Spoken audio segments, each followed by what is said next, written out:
Thank you very much. It's great to be here on this occasion. You know, I'm here year after year, and this is certainly the happiest Restoration Weekend I've been to, and very happy to say we won't have Chick Nixon to kick around anymore. Come on. The fact is that Hillary Clinton's defeat is a very, very serious victory, not only for the Second Amendment, but for the First. And this is something that has been insufficiently appreciated in all the commentary before the election and after. Donald Trump, of course, he went after her many times saying Hillary Clinton is against the Second Amendment. She's going to stop the sale of lawful weaponry in every way she possibly can. But he never spoke about the threat that she posed to the First Amendment. And that is an ongoing threat and a still existing threat. It's very important to bear that in mind, because even though she was defeated, this threat has not gone away. The left is in a full court press and a years-long effort to destroy the First Amendment and essentially to criminalize any point of view that is not their own. And this is a struggle that they are going to continue. Now, there are many, many facets of this. One is, of course, the most notable one, I should say, is the Organization of Islamic Cooperation, which is 57 Muslim governments around the world, 56 states and the Palestinian Authority, the largest voting bloc at the United Nations. And they, of course, for years now, since the publication of the Danish cartoons of Muhammad in 2006, they have been working to restrict the freedom of speech and to compel Western states to restrict the freedom of speech at the UN. I know a lot of you are familiar with that effort, and that they have, under the guise of what they call incitement to religious hatred, they're trying to compel Western governments to criminalize, essentially, criticism of Islam. Obviously, when you talk about incitement to religious hatred, any kind of incitement, unless it's absolutely direct and explicit, is a subjective judgment in the first place. Secondly, nobody cares when people put crucifixes in jars of urine or mock Israel and Judaism. Nobody cares about those things. They only care about religious hatred in an Islamic context. And the most insidious aspect of this endeavor, this initiative, is, of course, that any honest discussion of how Islamic jihadis use the texts and teachings of Islam to justify violence is classified explicitly by the OIC as incitement to religious hatred. So what they want to do is criminalize any discussion of the motivating ideology behind jihad terrorism. And the goal of that, of course, is to enable jihad terrorists to advance unopposed and unimpeded. Now, this has been going on for years. It's been going on since the Bush administration, and the Bush administration at the UN vetoed these initiatives every year. But then, of course, came Barack Hussein Obama. And twice the United States signed on to these initiatives, and actually co-sponsored one with Egypt in 2009, and then even more notoriously signed on to Resolution 1618 of the UN Human Rights Council, which once again called upon UN member states to criminalize incitement to religious hatred. And it had a little asterisk going to a footnote explaining that, yes, the UN understood that there were certain countries that had protection for the freedom of speech, and they would have to devise other ways to implement this initiative that would not collide with their laws. Now, that was the most insidious aspect of the whole thing. And Hillary Clinton explained what it was all about not long after that, in a speech in Istanbul to the OIC. And she said, and I know many of you have heard this quote, many of you are very well aware of what she said in this, but I think that not many of you are aware of exactly how this initiative is proceeding. What she said, of course, was that we value the freedom of expression, which she doesn't, but she said that she did, and that in light of protecting the freedom of expression as well as protecting religious sensibilities, in order to compel people not to do what we don't want them to do, we have to resort to, she said, old-fashioned techniques of peer pressure and shaming.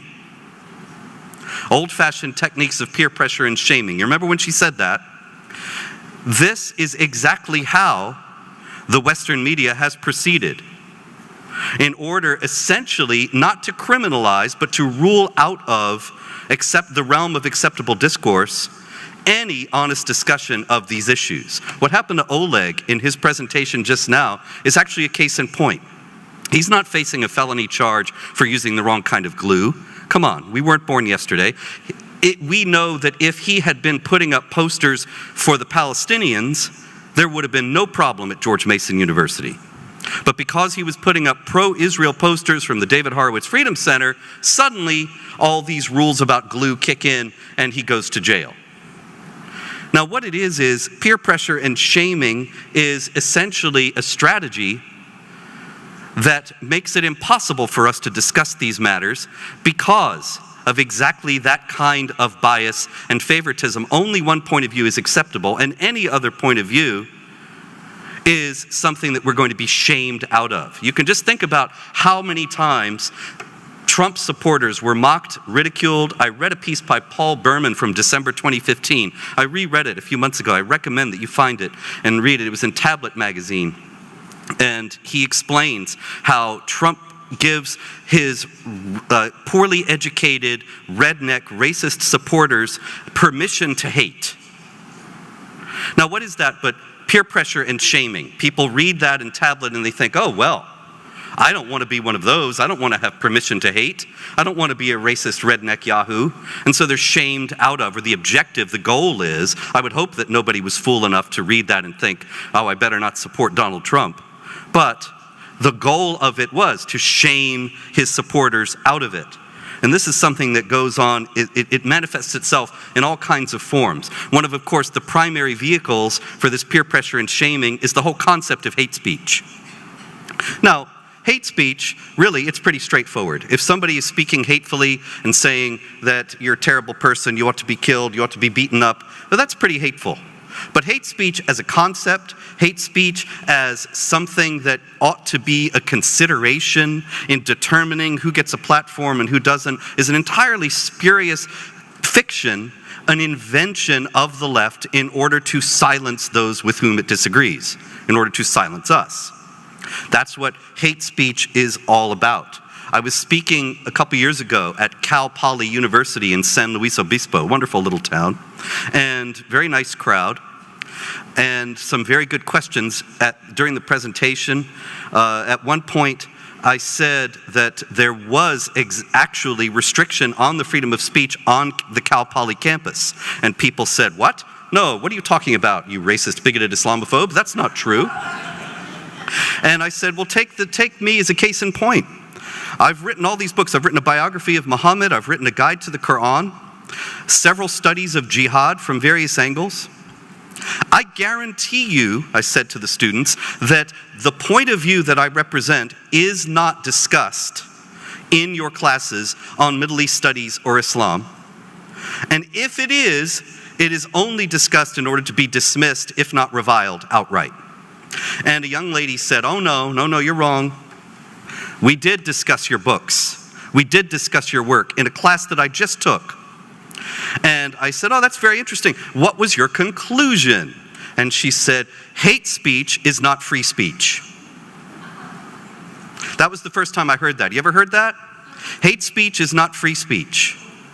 This is an increasingly common slogan that is going to be used and is being used right now to shut us down. What the young lady at Cal Poly was saying was that she had supposedly read my work and decided that it was hate speech, and that hate speech in and of itself does not enjoy the protection that the freedom of speech ought to be given. That hate speech is not speech that we ought to respect, even to the extent of saying, I may disagree with what you say, but I will defend to the death your right to say it. And so I said, okay, that's very interesting. I asked the young lady this following question. Then who gets to decide? Because I don't think what I'm doing is hate speech, unless the Quran is, and I quote it. But you think it's hate speech. Now, which one of us has the right to determine what's hate speech? What governing authority, to whom should be entrusted this governing authority so that we know what hate speech is and rule it out of free speech protection? And she said, Well, the relevant governing authority, that's not important for this discussion. That would be something that would be determined by Congress and the president. And I asked her, you really want to give them that kind of power? Do you realize that to give anybody the right to determine what hate speech is and silence it on that basis is a tool of the powerful to silence the powerless and a tool of the tyrants to silence their critics? And she said, that's just a Hobbesian argument against the powerful. And I thought, oh, that now I'm stretched, because I had to remember, okay, who's Hobbes? And what does she mean by that? I haven't been to college in 30 years. But, of course, she meant Thomas Hobbes, who wrote Leviathan. I had to look it up. And Leviathan is a political treatise from the 17th century that posits that the only thing that can save us, because we're all sort of brutal and violent and selfish and vicious, the only thing that can save us from an all-out war of all against all is a strong government that keeps everybody in line. And there are some countries you can say that's true about. But what she was saying was that I was manifesting an alarming lack of trust, and that really I ought to just relax and let the relevant authorities determine what is hate speech and quietly go to jail with Oleg. But the thing is, of course, that she only thinks that because her position is the dominant one that's in power. The problem that she manifests, however, the problem of which she is an example, is the fact that there's a whole generation of young people who are growing up with the idea that there is a concept of hate speech and that we are it, and that we are way beyond the pale and ought ultimately to be criminalized. And this is happening. As a matter of fact, no less a constitutional authority than Chris Cuomo articulated this last year when we dared to try to stand up for the freedom of speech in Garland, Texas. And you know, of course, in January 2015, 13 people who had dared to draw Muhammad were murdered by Islamic jihadis in Paris. And in response to that, we thought, well, we have two choices. When they say, we're going to kill you for drawing Muhammad, you either have to draw Muhammad or you have to submit and say, yes, you can get me to do what you want by threatening to kill me. And so you can manipulate me into silence and slavery. And so to stand up for freedom and for freedom of speech, of course, we had a Muhammad art exhibit and cartoon contest in Garland, Texas. Jihadis attacked it, and there was a great deal of media coverage there for a while about it, at which time Chris Cuomo actually stated that the First Amendment does not apply to hate speech. And what we were doing was hate speech, and therefore it was ruled out. Now, actually, if you read the First Amendment, it doesn't say anything about hate speech, nor is there any legal thing in United States law called hate speech. There is no such concept. Because, of course, what's hateful to you is not hateful to me. One man's ceiling is another man's floor. Everybody has a different evaluation of what is true and good and right and what is evil and hateful, for that matter. But just the advance of this idea that Chris Cuomo could think, a major commentator on a major network, even that in itself indicates how deep the rot has gone and how far advanced this concept is. That there is an idea of hate speech and that we are it. Now, the peer pressure and shaming advances, of course, by charging us with this hate speech. And recently there are so many examples of this. I could talk all evening. I promise I won't. But there's so many examples of this where opinions that are perfectly valid and have a claim to truth, and in an earlier and saner age would have been evaluated on their merits, are instead dismissed as hate speech, labeled as such. And that is all part of this overall initiative of peer pressure and shaming that Hillary Clinton told us they were going to do. One example, of course, is our friends, the Southern Poverty Law Center, a group that actually did valid work in the 60s for civil rights, but now has completely gone off the rails and become a tool for the left. The Southern Poverty Law Center recently, as you may know, issued a report on the 15 top anti-Muslim extremists in the United States. which included, of course, David Horowitz and me, Frank Gaffney, Pamela Geller, many others, 10 or 12 others, obviously. And two of the people on the list of these anti-Muslim extremists were a reformist Muslim from the UK, Maajid Nawaz, and the ex-Muslim from Somalia, the famous freedom fighter Ayaan Hirsi Ali.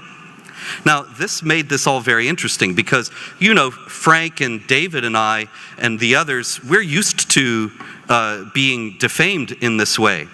Although this was a new one. To call us anti-Muslim extremists, if you think about that for a minute, what does the Obama administration call terrorists? Extremists.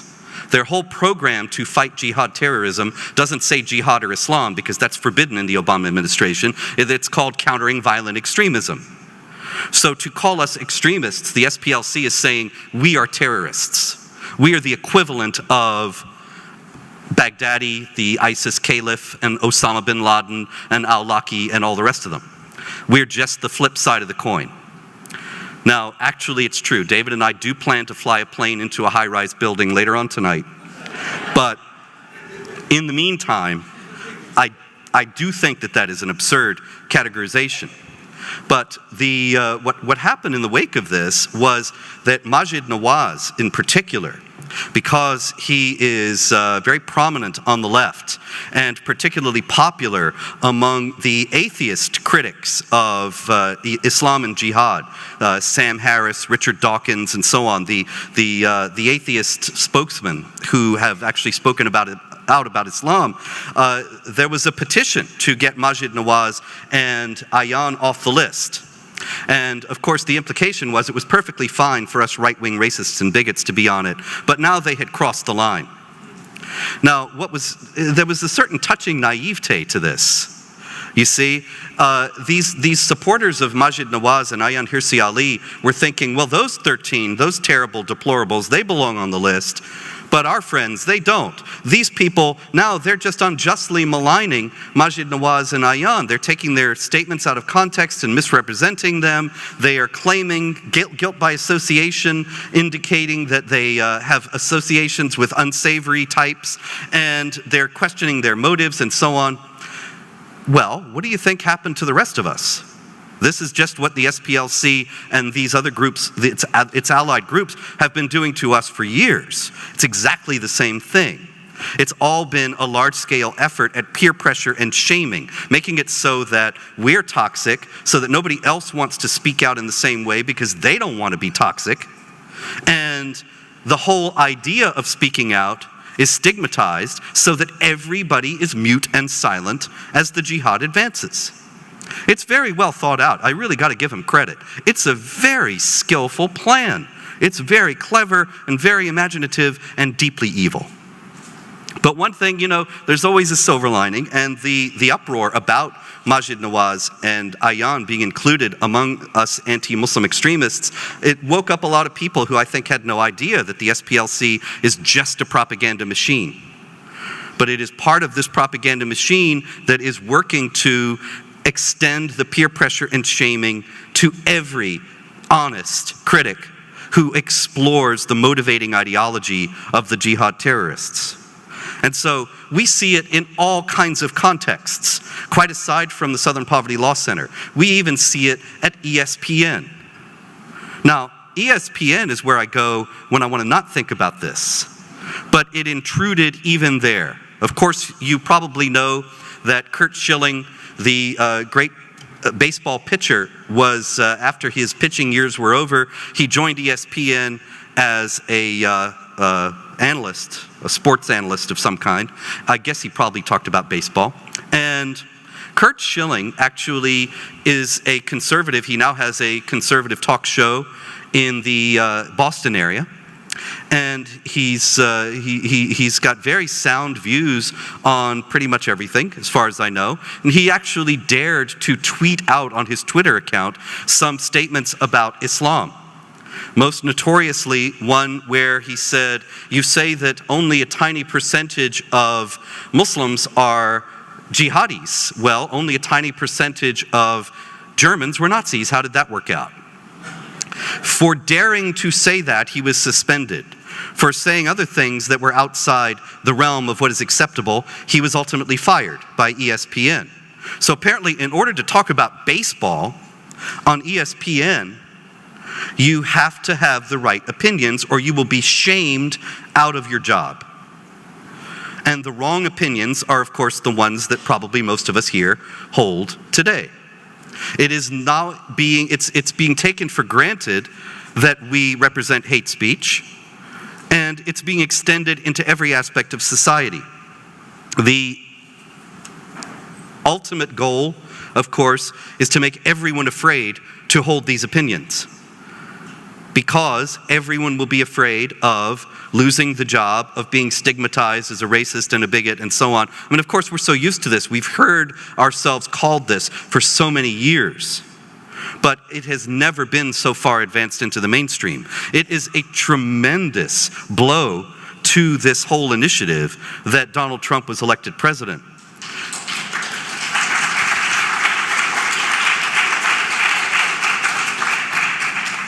Above all, because it shows that people don't just buy this offhand. I actually started to get some hope. You know, all summer and all fall, the news was so bleak.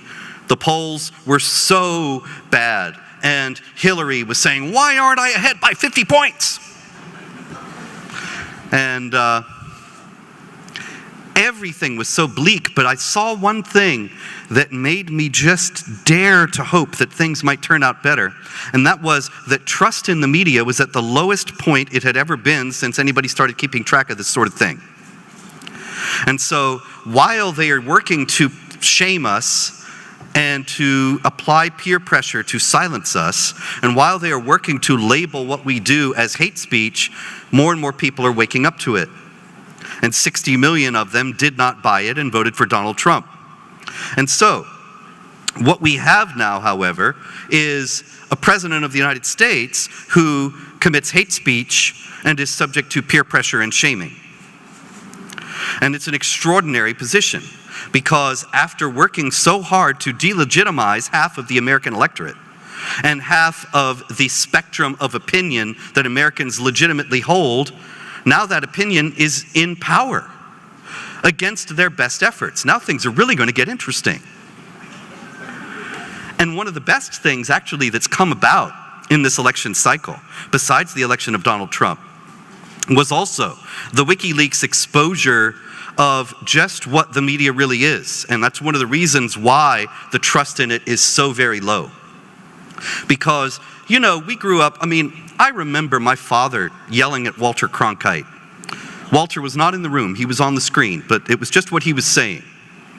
And I remember Nixon, the first one, saying that he had faced bias from the press when he was running against John Kennedy in 1960. Now that's an awfully long time ago, and that's a lot of elections. We've all grown up taking for granted media bias. But now we know that it's far worse than that. I took a tour an online tour of the major news outlets in the early fall. And the New York Times, the Washington Post, CNN, MSNBC, Politico, The Hill, all the major names. And every last one of them had story after story after story about what a dangerous scoundrel Donald Trump was, and stupid to boot. You know, there is an inherent self-contradiction in how they classify all conservatives. They did this with George W. Bush, too. You know, he was a monkey, he was a marginal idiot, but he was also an evil genius who had somehow thwarted all their plans, while being an idiot monkey. Really astonishing talents. And of course, Trump, it's the same way. And every last media outlet had anti-Trump, anti-Trump, anti-Trump stories. Not even the pretense of trying to be balanced news outlets anymore. Not even pretending to have any objectivity. It was just all wall-to-wall anti-Trump all the time. And then it came out in WikiLeaks. George Soros funded organizations, paid those august, trusted news outlets, the New York Times, the Washington Post, CNN, you name it, they paid them for favorable coverage of the Iran nuclear deal. They paid them for favorable coverage of the Muslim migrant influx into Europe. They paid them for reports on the terrible Islamophobes. They probably paid for that Southern Poverty Law Center anti-Muslim extremists list, but they certainly paid for other reports about how David Horowitz and I and others are these terrible, hateful, evil people who no decent person should have anything to do with. And so we now know this is not news outlets at all. These are bought and paid for propaganda outlets. And their hegemony has been broken. Even if Hillary Clinton had won, they would never have the hold that they had. They will never have it again. And so we have every reason to be upbeat. This is an ongoing initiative, as I said. It's not going to go away. There are going to be continued efforts to stigmatize us, continued efforts to smear Trump as he becomes president, as he does anything, continued efforts to say that this is just some anomaly, sunspots, an accident of the Electoral College, something happened so that this maniac got to be president, but he's still a maniac, and any decent ordinary person will think he's a maniac. Nonetheless, the blades of grass have broken through the concrete, and it can't be repaired. And so there's every reason for hope. But I will close with noting what exactly it is that we're up against, what the effect of this stigmatization really is. We have heard for decades now, and particularly after 9/11, that any honest discussion of how Islamic jihadis use the texts and teachings of Islam, which you can see in my Guide to the Quran and Biography of Muhammad, available now. Any honest discussion of that is hateful in itself, bigoted, racist, beyond the pale of acceptable discourse. Now, this is how this works. A few years back, there was a jihad plot against Fort Dix in New Jersey. And a group of Muslims were going to go into Fort Dix and shoot as many American soldiers as possible before they themselves were killed, because the Quran promises paradise to those who kill and are killed for Allah. It's the only promise of paradise in the Quran. It's chapter 9, verse 111, if you want to look it up. And it says, you'll go straight to paradise if you kill and are killed. These Muslims were going to go into Fort Dix and kill and be killed and go straight to paradise. But they were foiled. Now, they were only foiled, it was on a shoestring. As it happened, these guys were Islamic jihadis. Islamic jihadis love death. They always tell us that. They love death, they love bloodshed, they love gore, nadal. And they went to a video store because they had their bloody jihad videos, their beheading videos, and their bombing videos. They had them on VHS tapes. And so they asked the young man at the video store, 17-year-old boy, they asked him to transfer their VHS jihad tapes to DVD. As he's doing the job, he saw what was on the tapes. And he got alarmed. And he went to his boss. And he said, dude, I'm seeing some very weird shit on these videos. Should I call the police, or would that be racist? Now, I should tell you, these jihadis were Albanians. They were Albanian Muslims. Albanians are blonde-haired, blue-eyed white guys. So there was nothing remotely racist about what they were doing, not by any stretch of the imagination. The idea that turning them into the cops because it would be racist was just something that had been drummed into this young man's head all his life. That Muslims are victims and that any movement against jihad terrorism, there's something wrong with it. And you think that that's outlandish. It's not.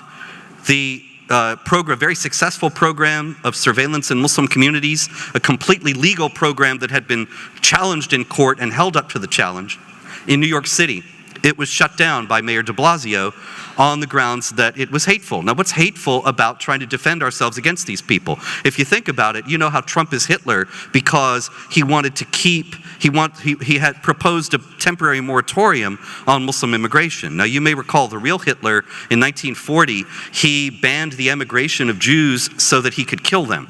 And Trump, not Hitler, wants to ban the immigration of Muslims so they won't kill us. Those two things are not exactly equivalent. But the idea that it's a terrible anti-Muslim thing it completely obscures the fact that he doesn't have something against Muslims. He doesn't have something against brown people, as the way it's always put. He does not have some racist agenda here, because for one thing, he's not saying let's have a ban on Hindu or Buddhist or any other kind of immigration of people of the same brownness as supposedly the Muslims are. The problem is that he's trying to address in suggesting this ban is that there are going to be Islamic jihadis among the Muslims who enter the country. How do you keep them out? You can't tell the jihadis from the peaceful Muslims. They don't carry membership cards in Al-Qaeda. So how are you going to tell? There's no way to distinguish the one from the other. So you either have mass immigration of Muslims into the United States and more jihad massacres, or you have a ban on the immigration. But the idea that it's racist and hateful is just more of this peer pressure and shaming that almost worked with that young man at Fort Dix. He did turn them in. He decided to go ahead and be racist. And so he saved a lot of people from being killed. But the stigma had already worked, or he wouldn't have hesitated. And the stigma is what they are trying to apply to any and every form of resistance to jihad terror. That it's anti-Muslim, it is hateful, and therefore it must be ruled out of polite society. Now, you understand, we still have the First Amendment. We still have the freedom of speech. But we know that there are certain things that can be said in the mainstream and certain things that will immediately be branded as hateful.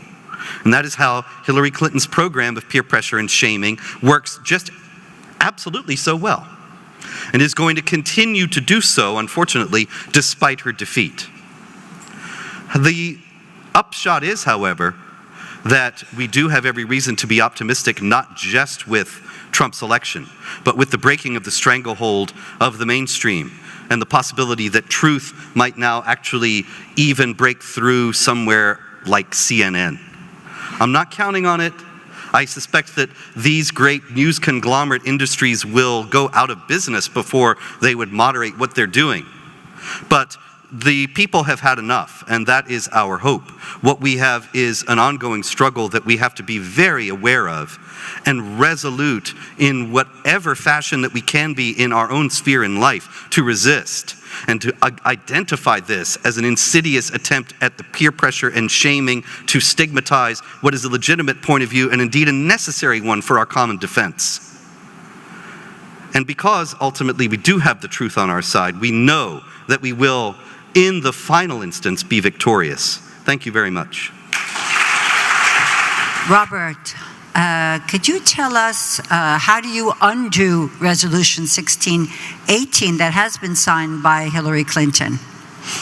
Well, you know, resolutions in the UN are not iron dogma. They can be reversed, they can be repealed, just like in any other parliamentary body. I see. So it's not in stone, in other words. What's that? Resolution 1618 does not commit the American people at this moment in time. No, certainly not. Okay. And one thing that I think the Trump administration ought to do is make sure that the United States is clearly and explicitly and defiantly on record defending the freedom of speech at the UN. Because in fact, they're going forward with this 1618 resolution and making it larger and bigger, all of the states at the United Nations. So it's That's something what, perhaps Hillary probably would have tried to implement it.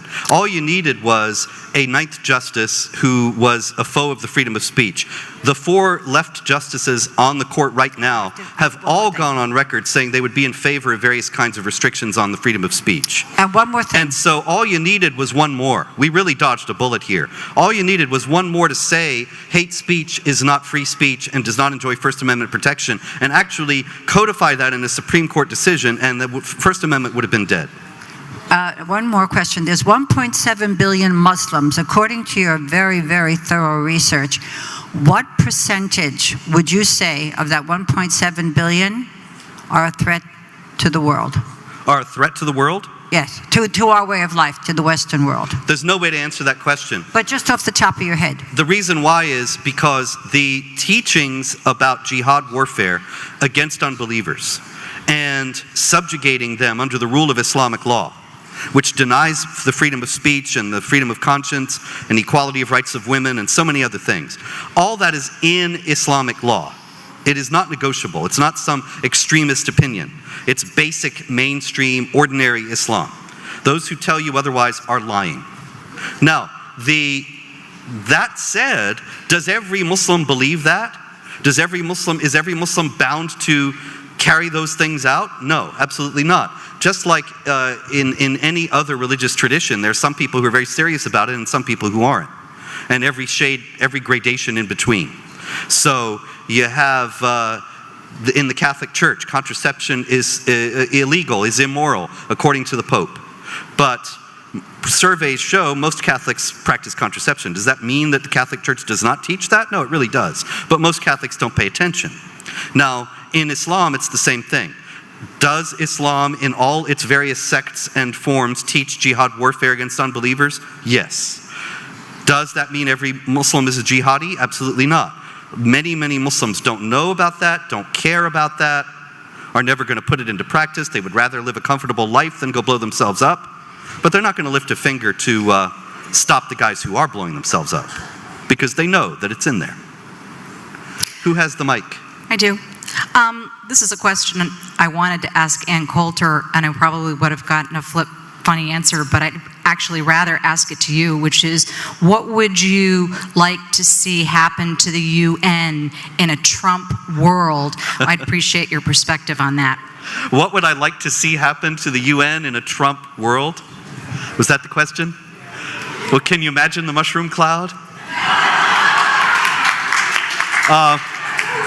Seriously, what I would like to see happen to the UN is that certainly the U.S. should withdraw all funding from it and evict it from the United States.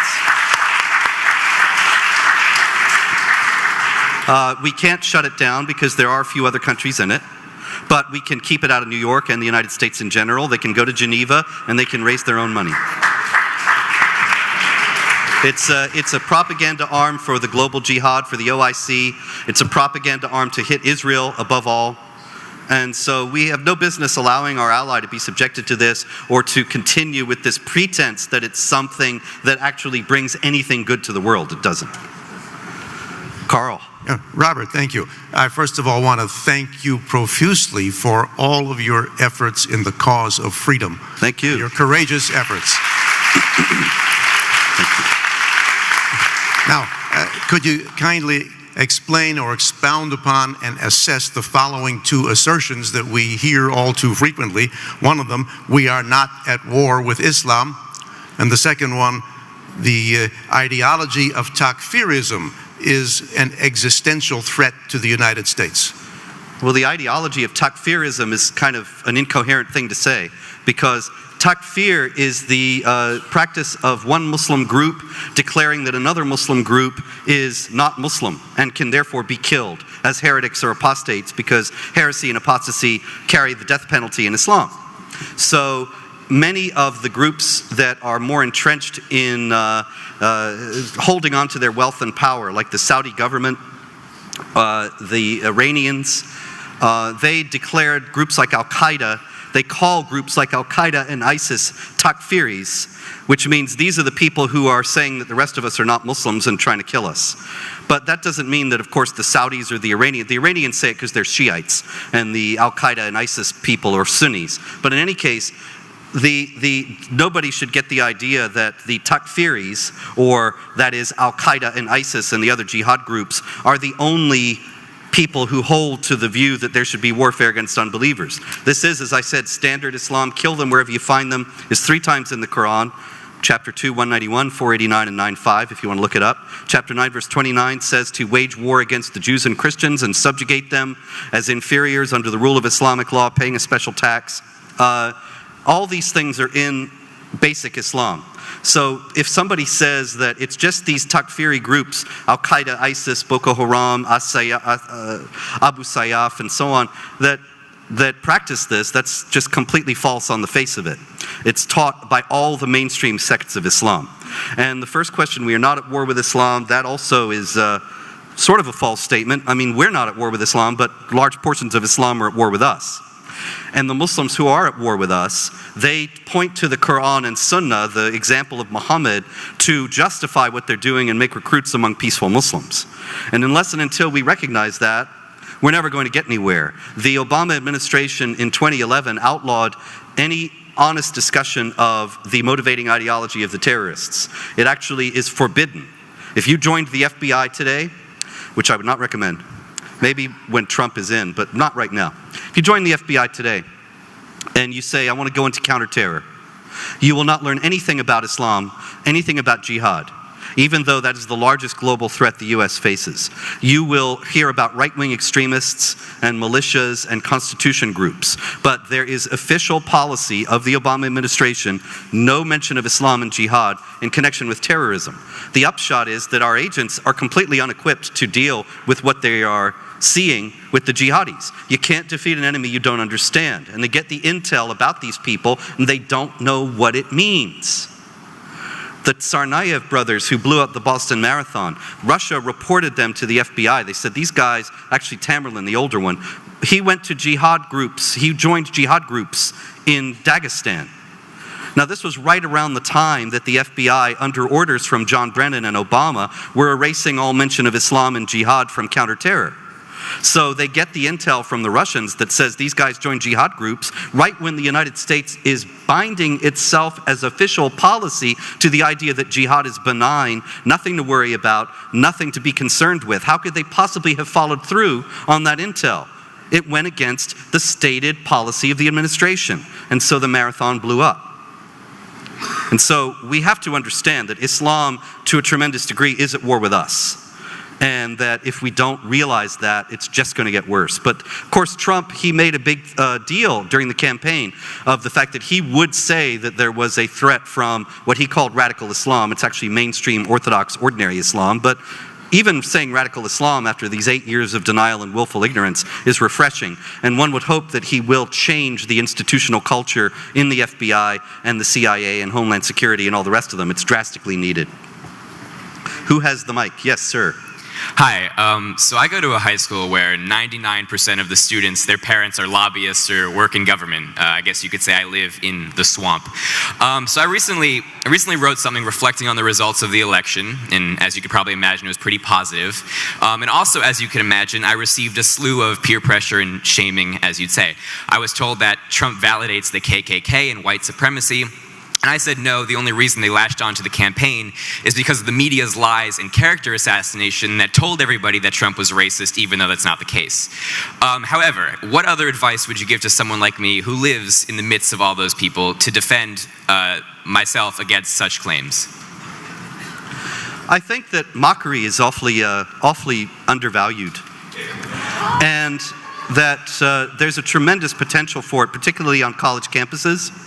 I didn't quite hear everything that you were saying. Are you in a college right now, or high school? Okay, even better. Same thing, really. At this point, the colleges are high schools, and the high schools are middle schools, and so on. But the Muslim groups, I don't actually know about high school, but I know that when you get to college, you'll see the Muslim groups, or the anti-Israel groups, the Students for Justice in Palestine and so on, they make a great show of their victimhood, and their grievance theater is always featured on campuses. So for example, they have Israeli Apartheid Awareness Week, and they build a wall and have a checkpoint, and you have to go through the mock IDF soldier to get to your class, and it's supposed to show you how terrible Israel is. Well, you know, we can have a lot of fun with that kind of thing if we turn it around on them. And have, for example, you know, they have Islam Awareness Week. Well, why don't we have Quran Awareness Week? And put up, kill them wherever you find them. And if you fear disobedience from your wife, beat her. And all these things from the Quran. And they'll say, how could you have this terrible Islamophobia? Well, it's just the Quran. I thought you wanted us to be aware of Islam. And you play their contradictions back on them. You know, they talk about being feminists and being in favor of women's rights, and yet they are in bed with and in league with the most misogynistic and absolutely violent towards women ideology on earth. So you have Honor Killing Victim Awareness Week, and put up the pictures of the young attractive women who have been killed by their fathers or their brothers for not wearing the hijab. They have hijab week now on campuses. And I'm seeing that all these non-Muslim girls are wearing the hijab to show solidarity with the poor Muslim girls who are yelled at for wearing hijab by racist, bigoted, Islamophobic Trump supporters. And, well, what about all the girls that have been killed for wearing hijab? I can give you a long list and give you pictures of them. And what about them? Do they have any rights? Can we have an awareness week for them? And you're just, what, you don't care about these women? It's only those women? And so on. You see what I mean? That you have to, in the first place, have a very thick skin and be ready to be called everything that there is, and understand that this is their tactic to shame us out of doing what we're doing. But you bring it back on them and shame them for their own contradictions and hypocrisy. Okay, we have our last question here, and then we're going to take a 10-minute break. Why are you so racist? No. That wasn't my question. My observation, first of what you last said, there are student groups working on colleges planning just that. Saudi Arabia, Apartheid Week. Great. And planning to do street theater with gays hanging from in Iran Week. But the question now, if I can remember it, was about changing the culture in our security services. I know people from the intelligence and FBI community, on a personal level, they are highly aware of this, but their investigations cannot be geared that way. How long do you think it will take after 1 or 2 o'clock on January 20th for that to change? Well, and how would he go about doing it? You're absolutely right. I also know many people in the FBI and other agencies who are well aware of the nature and magnitude of the jihad threat, but they're keeping their head down, they're doing their job, they're biding their time. And so things will get better very quickly, but there's also 8 years worth of agents who don't have a clue and who have been completely misinformed. I have a local FBI agent. Whenever I get death threats, he calls me or I call him and he says they're on it and I say yes, and then we go back to our business and nothing happens. But I talk to him now and again, and he was reassuring me the other day, last time I got a death threat, and he was saying, I want you to know that I'm well aware of this problem with these guys that you're tracking. And also, we're right on top of the other guys on the other side. And I said, what do you mean the other guys on the other side? And he said, the people upstate, the right-wing militias, they're just as dangerous as the guys you're talking about. And I thought, do they smoke opium now in the FBI as a matter of training? Can you imagine? He thinks right-wing... When have you heard of right-wing militias? 30,000 terror attacks around the world by Islamic jihadis acting explicitly in the name of the Quran, Islam, Muhammad since 9/11. How many right-wing militias have done that? And you can say, oh yes, well this fellow or that fellow or this guy had a Confederate flag, the psychopath with the bowl haircut in South Carolina. This is hardly proportionate and hardly remotely the same magnitude of threat. But this is what they're being taught nowadays. And they can only explore the ideology of the one group and not the other. So we can hope, and I have every confidence now, that that's going to change and change quickly when the new administration comes in. Thank you so much for being here.